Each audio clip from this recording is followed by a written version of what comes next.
britannique John W. Vous êtes accusé de trahison, de terrorisme et de procréation illégale. Vous avez purgé votre peine dans la prison de l'espace, la forteresse. On ne s'évade pas d'ici. Je parierai pas là-dessus. Il était le meilleur guerrier dans la résistance. Au moment où il sentait que son combat était terminé. Sa dernière bataille. Ça fait longtemps que j'attends ce moment.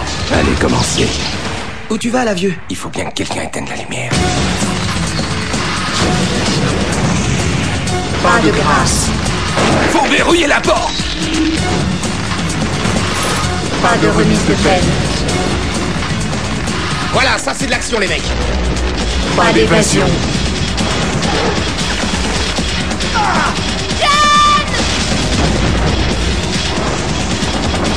Mais qu'est-ce qu'il fout? Fortress 2. Réincarcération. Je vous le dis franchement, je suis très mécontent de cette mission.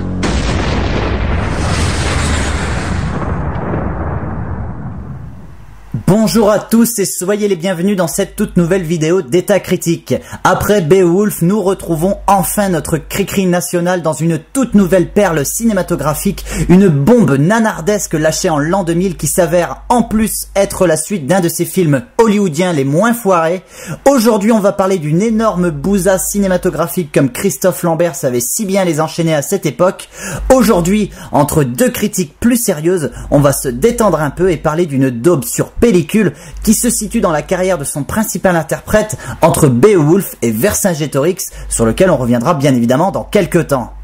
Aujourd'hui au programme donc Fortress 2 Réincarcération, sorti en France le 5 juillet 2000 et réalisé par Geoff Murphy, déjà coupable du catastrophique Piège à grande vitesse avec Steven Seagal sorti en 1997, suite du sympathique Piège en haute mer sorti en 1992. Rappelons quand même pour l'anecdote que Piège à grande vitesse sera l'un des premiers films de la chute programmée de la carrière de Steven Seagal dans la seconde moitié des années 90. Bref, à côté de ça, Geoff Murphy réalisera également Le Dernier Survivant en 1985, qui est une vraie surprise, et Young Guns 2 qui se laisse regarder. Fortress 2 n'est donc pas la première suite qu'il met en scène, ça l'empêchera pas de se planter magnifiquement. Au casting de ce film, nous pouvons retrouver le magnifique Christophe Lambert qui à l'époque tentait une sorte de comeback en enchaînant les suites de ses œuvres à succès telles que Fortress et Highlander, ainsi que des films plus ambitieux comme Vercingétorix. Le truc c'est que ce comeback sera foiré puisque toutes les œuvres auxquelles il participera à l'époque seront toutes des merdes. À ses côtés dans Fortress 2, nous pouvons retrouver Pam Grier qui passe de Jackie Brown à ça, c'est ce qu'on appelle ironiquement la magie du cinéma, Patrick Malahide et Gaëtan Wenders qui donnent tous les deux l'air d'être perdus dans ce foutoir. Alors avant de parler de l'histoire de ce film, on va quand même revenir un peu sur le premier volet, histoire de bien comprendre l'univers qui a été mis en place à la base, avant qu'il ne soit violé par la caméra de Geoff Murphy. En 1993, un film de science-fiction de série B sort en salle et connaît un petit succès d'estime à l'époque, notamment en France, où il dépassera quand même le million d'entrées. Ce film, c'est Fortress, réalisé par Stuart Gordon, réalisateur du mythique Reanimator, et dans lequel nous pouvions déjà retrouver Christophe Lambert, accompagné ici des génialissimes Vernon Wells, Kurtwood Smith et Jeffrey Combs. Fortress nous plonge dans une époque futuriste où la Terre est en proie à la surpopulation. Une loi est donc votée par tous les gouvernements, chaque famille n'aura le droit d'avoir qu'un seul et unique enfant. Le problème pour John Brennick et sa femme, c'est que leur fils est mort et que madame est enceinte d'un nouvel enfant pour remplacer celui disparu. De fait, en enfreignant la loi, ils sont condamnés à une lourde peine de prison au sein d'un complexe pénitentiaire futuriste tenu par la société Mentel que l'on appelle la forteresse en raison de son enceinte inviolable qui empêche de près ou de loin toute tentative d'évasion. Évidemment, à l'issue du film, Cricri parvient à s'échapper avec sa femme. Alors même si l'histoire peut vous sembler être une sorte de redite de la Grande Évasion version 2020, ou bien même si l'idée de retrouver Christophe Lambert dans le rôle d'un évadé du futur peut vous rebuter, il faut tout de même noter que Fortress est une vraie surprise cinématographique. Sans entrer dans les détails, je ne suis pas là pour ça, aujourd'hui c'est de Fortress 2 que l'on fait la critique, on peut noter quand même dans le film de Stuart Gordon que celui-ci profite de l'univers qu'il met en place pour installer de subtiles thématiques plutôt bien travaillées, sur le rapport de l'amour avec la technologie par exemple, en montrant notamment de façon très symbolique que les sentiments humains finissent toujours par prendre le dessus sur l'intelligence des machines, conçues comme des êtres sans ombre, instaurant des règles de vie dans la forteresse, à la limite de ce que peut supporter un homme. Au niveau de la mise en scène, Fortress est également un film excellemment travaillé grâce au talent de Stuart Gordon qui installe une ambiance carcérale dure et étouffante, à travers de simples détails, ne serait-ce que dans le choix des couleurs du décor, aussi bien que dans l'esthétique de celui-ci, ou encore dans la façon de le mettre en valeur avec la caméra. Hormis la fin du film qui est plutôt nulle à chier, Fortress reste une série B vraiment sympathique que je vous recommande. Fort de ce succès, les producteurs décidèrent quelques années plus tard de lancer la suite de ce film. Jusqu'ici, pas d'inquiétude, d'autant plus que la star du premier volet, Christophe Lambert, est engagé pour remplir dans le rôle titre. Pour ce dernier, le fait d'enchaîner avec les suites de Fortress et Highlander en moins d'un an entre 2000 et 2001 doit lui permettre de donner un second souffle à sa carrière après quelques années de vache maigre. Donc au départ, lorsque la nouvelle de la mise en chantier d'une suite à Fortress tombe avec la participation de Lambert, on se dit pourquoi pas? Si c'est réussi, ça peut le faire grave, d'autant que l'univers de Fortress est suffisamment vaste pour qu'une suite intéressante voie le jour. Quand on voit le résultat final, on se dit que c'est du grand n'importe quoi et qu'ils auraient finalement dû s'abstenir. Fortress 2 prend place 7 ans après les événements du premier volet. On retrouve John Brennick, sa femme et son fils qui vivent planqués comme des taupes au milieu de la forêt. Depuis tout ce temps, Mentel n'a jamais cessé de traquer l'homme qui a osé déjouer la prison la plus super sophistiquée du monde. Sauf qu'un jour, patatras pour John Brennick, il se sacrifie pour sauver sa femme et son lardon et se retrouve réincarcéré dans une autre super prison du futur qui se trouve cette fois-ci dans l'espace. Autant dire que pour s'échapper de ce bazar, il faudra se lever très tôt. Mais rien n'est notre cri-cri national, il va quand même tenter le doublé. Ce qui frappe quand on regarde cette bousasse, ce n'est pas vraiment la médiocrité du scénario, même si c'est naze, il faut pas se leurrer, c'est d'abord le manque flagrant de budget qui flingue d'ores et déjà toute la crédibilité de l'univers.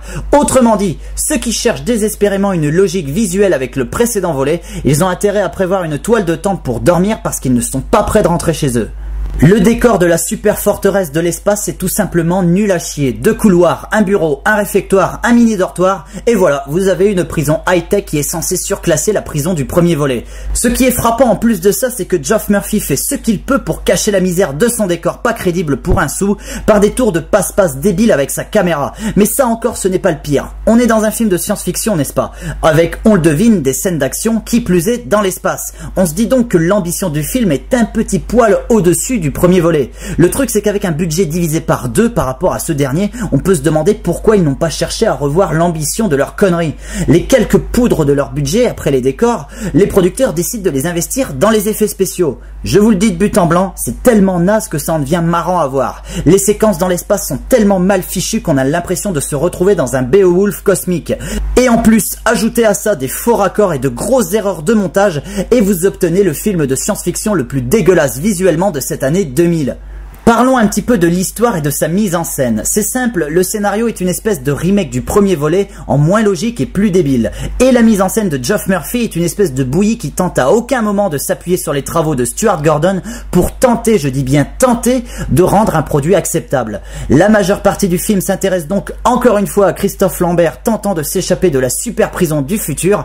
Le problème, c'est que ses actions pour se sortir de là sont carrément stupides, à l'image de cette blatte équipée d'une caméra de surveillance qui va exactement à l'endroit où Cricri veut qu'elle aille et qui aura droit à des funérailles sur fond de musique tragique après qu'elle se soit fait écraser. Ou encore cette scène où Cricri sort dans l'espace sans combinaison spatiale, arrive à nager dans le vide pour atterrir à une dizaine de mètres de là où il est sorti et entrer à l'intérieur d'un segment de la station avec un simple saignement de nez. Et bien sûr, je ne vous parle pas des vaisseaux qui explosent dans un espace apparemment aéré ou bien de l'arrestation du grand John Brennick évadé introuvable avec un simple filet de pêche.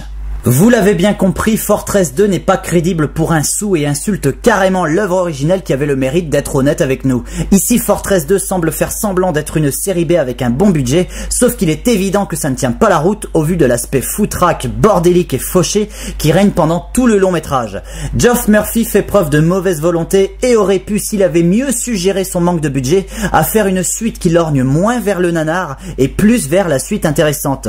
Ici, à trop vouloir en faire avec que dalle, il se prend prend les pieds dans le tapis et signe une œuvre visuellement médiocre. Au niveau des acteurs, c'est la même chose. On aurait pu penser que Christophe Lambert allait s'investir à bloc dans un film prévu à la base pour relancer sa carrière. Ici, il ne fait aucun effort, il déballe son texte sans conviction, à aucun moment il ne s'implique, bref, sa performance ne vaut rien. Mais c'est cri-cri et on l'aime, du coup on ne peut pas lui en vouloir, il a le mérite de bien nous faire rire dans ce film, et c'est déjà ça. Par contre, venant de Pam Grier, on aurait pu s'attendre à quelque chose de meilleur. Que nenni, on ne sait pas ce que Quentin Tarantino lui a refilé comme vitamine, mais à mon avis ça doit pas être quelque chose de validé par la convention unique sur les stupéfiants. Ici elle cabotine avec une telle force qu'on a l'impression qu'elle va péter tout simplement. Elle n'est pas la seule d'ailleurs, hein. Tous les autres acteurs sont pareils, notamment ce bon vieux Patrick Malahide. En conclusion, Fortress de réincarcération est un magnifique nanar. C'est une bousasse intégrale qui peut s'avérer être vraiment drôle si on le regarde au second degré. Donc personnellement, je vous recommande ce film pour le plaisir de retrouver Christophe Lambert dans une œuvre magistralement pourrie. J'attends le jour où ils vont nous pondre un Fortress 3 toujours avec Cricri. Bon, par contre, faudrait revenir un peu aux idées du premier quand même, juste histoire de se dire que Fortress ça reste un univers sympathique et non un univers nanardesque. On espère un jour peut-être le comeback de Christophe Lambert. En attendant ce jour, je vous donne rendez-vous pour une prochaine critique. Je vous dis bye bye, allez au cinéma et à la prochaine.